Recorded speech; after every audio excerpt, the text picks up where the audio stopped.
Rural Heritage on RFD TV is brought to you by Rural Heritage Magazine, a bi-monthly magazine featuring articles about farming and logging with draft animal power, small-scale diversified family farming and homesteading, and other aspects of our rich rural heritage. Rural Heritage Magazine, borrowing from yesterday to do the work of today. For subscription information, please call 319-362-3027 or order online at www.ruralheritage.com.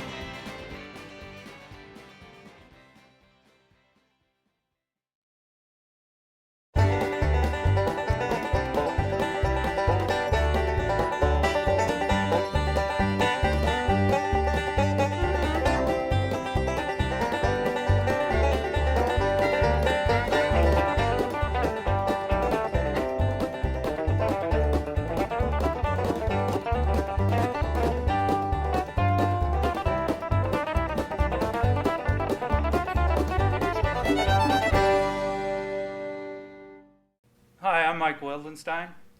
I'm here today with Pat, and I'm going to expand upon past videos I've done on shoeing the draft horse.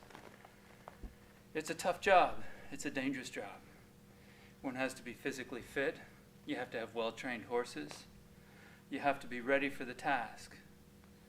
And ready for the task, I mean meet the physical demands and know what you're doing. Because the foot is a sensitive area of the horse that demands attention, and without appropriate shoeing, you can create a lot of damage. We'll go over some of the basic steps that I use to work through a draft horse.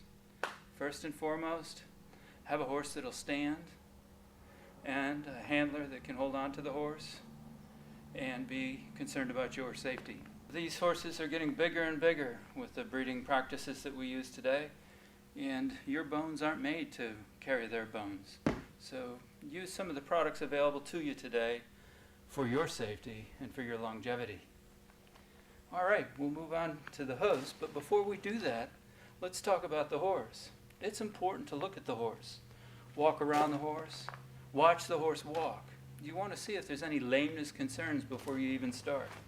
You want to see if there's conformational abnormalities. You want to see if there's defects in the horse's feet and or old injuries in the legs that might be of concern while we're shoeing. The hoof is a road map of what's going on up above. If the hooves are worn unevenly, it's an indication that there is a deviation within the limbs, and we may want to address that in the hooves. I bred and raised this horse, so of course he's perfect. And you have to keep that in mind when you're working with someone's horses. These days, society has changed and horses become part of the family. So if we stand there and start talking about deviations within the limbs, some people are sensitive to those aspects, and we need to be concerned about the owner or caregiver's concerns of their horses. Get familiar with the horse, walk around the horse. And a lot of times the horses are taken out of a stall and brought out to you to shoe. Sometimes, especially on a young horse like this one, it's best to take them out and hook them to a drag or exercise them for a while. Get the wind out of them. It'll make life a lot easier. Even in your mature horses, that can help out. If they're a little stiff behind, if you take them out and exercise them for a while. Even if you lunge them, it makes a big difference on your ability to get the horse done. It's important to work fast and efficient. It's important not to hold the hoof up very long because draft horses don't stand very well. And when I'm working on Pat, this is just Pat's third set of shoes, but when I'm working on him, I'll work one side or diagonally, meaning I'll take a front shoe off and a hind shoe off, get those done, and then move to the other side. Taking all four shoes off leaves the horse pretty uncomfortable for most parts, and then it makes it more difficult for you. Don't hold the hoof up very long. Keep it up just for a few minutes.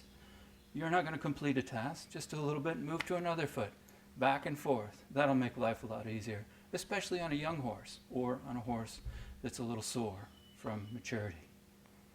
All right, let's move on. Carecart draft shoes, strong and reliable. Anytime your horses are working in rough terrain, the Carecart Draft Series is your most likely choice of horseshoes. With the strength to hold up and protect the hoof, the most demanding of environments won't overwork these shoes.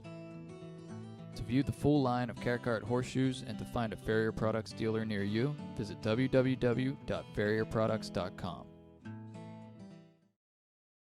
First and foremost, because the hoof is wearing faster than it's growing. It's important to protect the bottom of the hoof. We may also shoe a horse because it needs traction. He's been hauling out logs in the winter, so we had shoes on that allowed us to put traction devices in them, studs.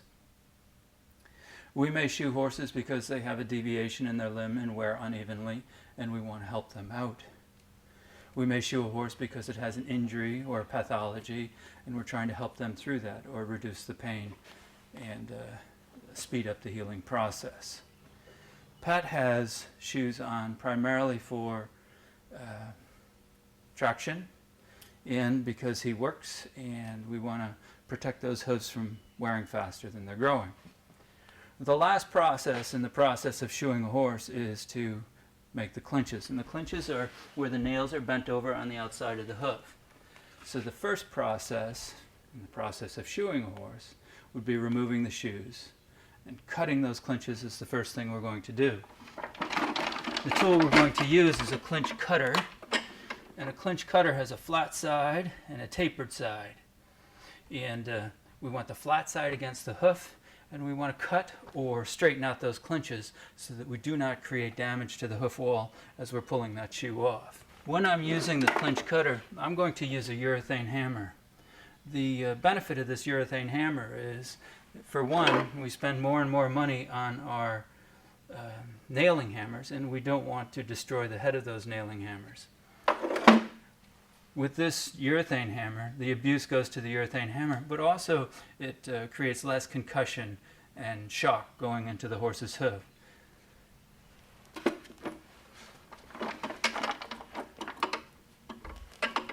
When I pick him up, I want to keep him in the natural range of motion. So let's do that again. I pick him up. First, let him know I'm around. I'm going to reach down. I'm going to give him just a squeeze above the fetlock as I'm pushing forward on his knee. Keep that within the natural range of motion. And then I'm going to slide myself in underneath there. You see the shoe has been drilled and tapped for studs that we use during the winter. I'm going to take the clinch cutter, flat side against the hoof, find the clinch, and just give it a sharp blow, and walk around and cut those clinches individually. This is a plain stamped shoe, meaning each individual nail is just punched. If they have a crease in there, a crease or a ridge in there, that's a traction device. But these, I can loosen those nails up just by giving each nail a little pop here.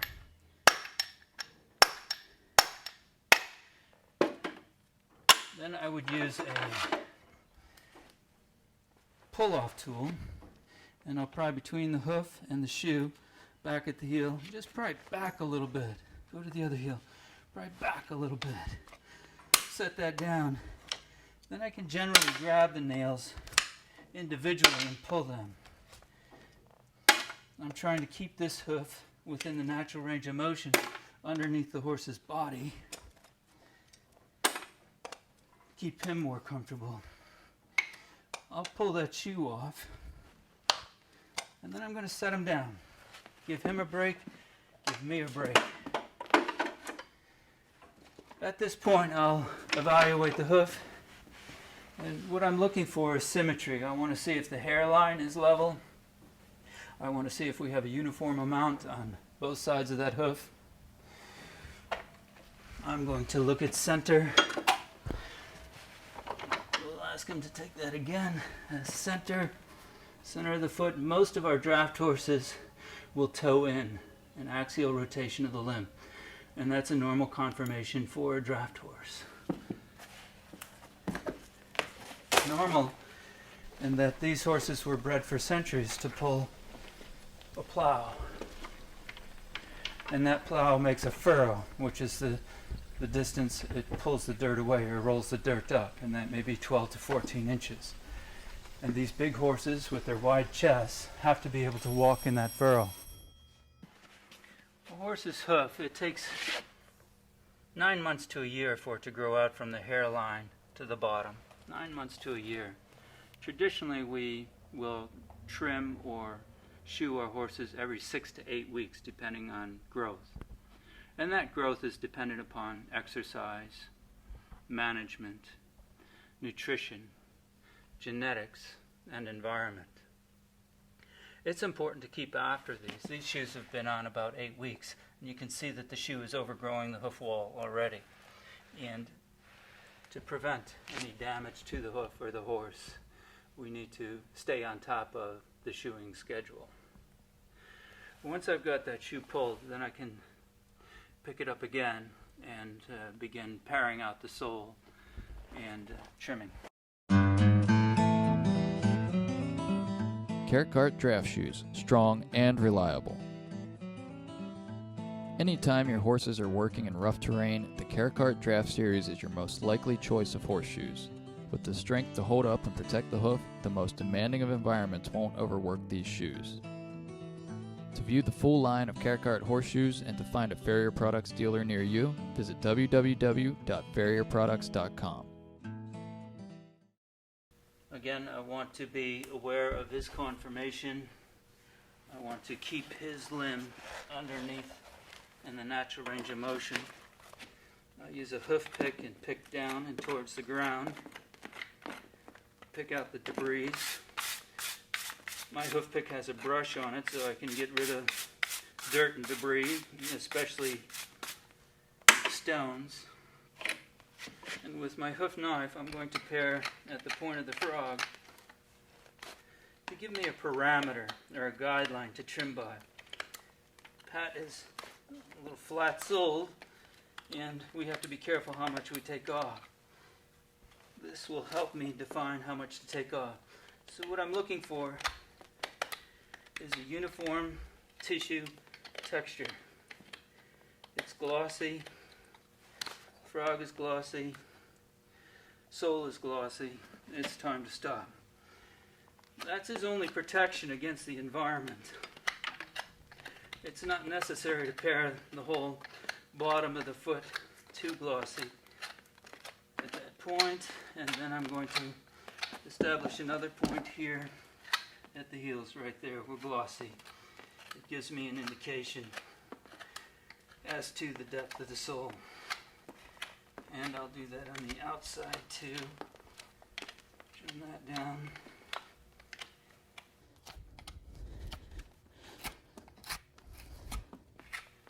And then turn the knife and make a trail around the edge that I'll follow with my nippers. Set them down, give them a break. Pat has a pretty short cannon bone right here and a more normal fetlock length, pastern fetlock. So it looks like he has a great deal of angulation here, but that would be within normal ranges. This is what is very short. This also gives him a lot of action when he's moving. So when I look at the angle of his fetlock pastern angle, I want the hoof angle to be as similar to that as possible. So we're going down through that pastern fetlock, and I want a similar angle with that hoof, which I have pretty much here. The important part is making sure that toe does not grow too long and keeping the shoe set back somewhat on a horse that is back at the knee. It should be your goal that your horse is taken care of every 6 to 8 weeks, so that there is no great deviations within the hoof, the length of wall, the duration of shoeing or trimming period, so that adjustments every time are small. If a horse has gone a long period of time and there's a great adjustment to be made, you can't expect to do that all with one trimming. At best, it'll take 3 to 4 trimmings or shoeings to make that adjustment. We want to do it as conservatively as possible and as often as possible. So your goal should be keep a regular shoeing or trimming schedule, then you aren't going to have these problems. It's important to be consistent with your trimming or shoeing, and consistency would include having a professional work on your horses and having that professional work on your horses on a regular basis. Often it's difficult to get a farrier to work on your heavy horses, and mostly because they have a bad reputation. They haven't been trained or worked with enough so that it becomes a very difficult and dangerous job to put shoes on. If the horse is trained, the only difference is the weight of the horse. And if you use something like a hoof jack to take some of the weight off of you and to make it safer, get your horse used to that, which generally takes about 30 seconds, it can make life a lot easier. And I can use that on the front hooves too. A horse's hooves should be picked out regularly. Regularly meaning what we learned in 4-H or FFA or Pony Club every day. Clean out the debris. Look at the bottom of the foot. Make sure that there's no stones or nails or glass stuck in there.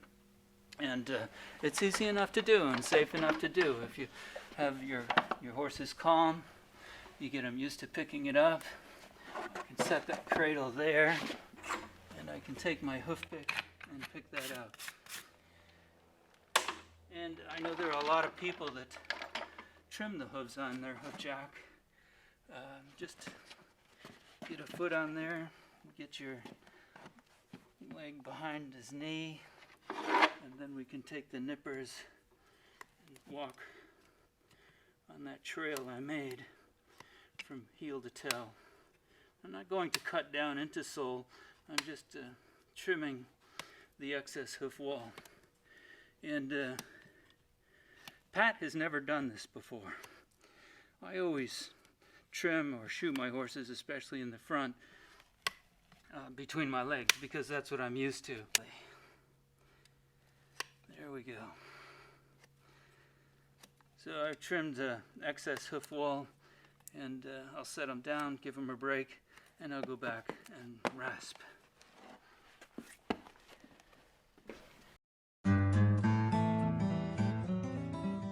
Carecart draft shoes, strong and reliable. Anytime your horses are working in rough terrain, the Carecart Draft Series is your most likely choice of horseshoes. With the strength to hold up and protect the hoof, the most demanding of environments won't overwork these shoes. To view the full line of Carecart horseshoes and to find a Farrier Products dealer near you, visit www.farrierproducts.com. Any of you that have been around draft horses have heard stories about farriers being injured or hurt because of working on draft horses. So after training, there are instances where you're going to have a horse, you've bought a horse that hasn't had the training you would have given it since birth, and it may require the use of a sedative. Veterinarians have some wonderful sedatives that will make your life a little easier. We also have stocks available to us. Stocks, you can also get hurt in stocks. The horse can also get hurt in stocks, but it may be a safer situation than dealing without them. And that's a whole another informational video to work with horses in stocks. Most importantly, the horse is well trained. You have space around the horse. You have a safe environment. You have lights above you so that you can see what you're doing. You have a relatively flat floor so that you can see the angles of the hoof, the limbs. You have an environment that's free of obstacles. There's no pitchforks or rakes, shovels leaning up against the wall that are going to fall into you. Not a lot of noise on the outside that's going to distract the horse. You keep moving around the horse, meaning from one foot to another. Don't hold them up too long, and take breaks and give the horse some breaks. Sometimes that's difficult when you have a busy schedule and things to do, but it can be, in the long run, a better way to go about it. Another thing is consider the horse's comfort. If it's really hot, a fan helps out. Above all, this season, get a good fly spray and spray the horse down so they're not swatting flies, because that will also irritate them and frustrate them. So spray the horse down and keep the flies off them. It'll make a remarkable difference in your ability to get the job done safely and efficiently. It's important that you have a handler that is knowledgeable with the horses and is familiar with the horses that you're working on. Once in a while it becomes necessary to change handlers so that you have a person who is comfortable and not afraid of the horse and able to handle the horse and have a concern for your safety and longevity, the one working on the horse's hooves. So I've taken the nippers and nipped off the excess hoof wall. I'll clean up the frog a little bit with a knife, but I'm going to refrain from manicuring the bottom of the foot excessively. The horse needs that protection against the environment. I will clean this dirt debris out from underneath the bar here and here. And then I use a loop knife and I'll just trim that up, clean the corners out, make sure that if someone is so inclined they can get a hoof pick in there, clean that up. I use a very broad file for the draft horse hooves, and because he has a flat foot, I need to go around that foot, around that frog, and work on flattening out where I have nipped. I'm going to bring the heels back as uniform as possible, and then I'm going to get a uniform hoof wall from the solar surface here.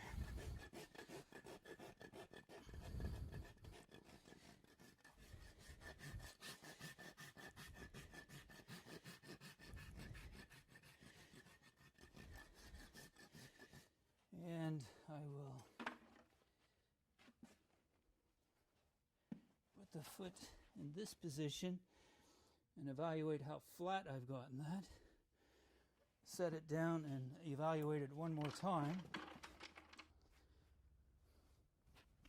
It's difficult to see because he has so much hair, but we want a uniform distance from there to the floor, there to the floor. Look from behind the hoof and evaluate the distance there also.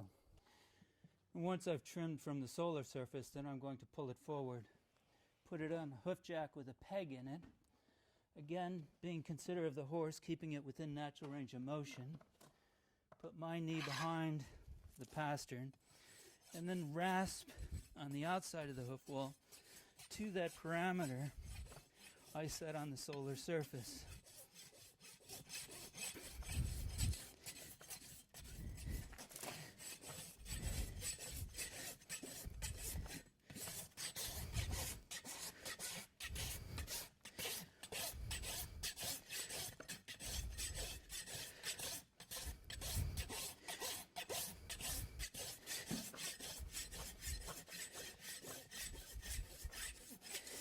And once I've done that, I'm just going to round the edge so it's not sharp on me or on the horse.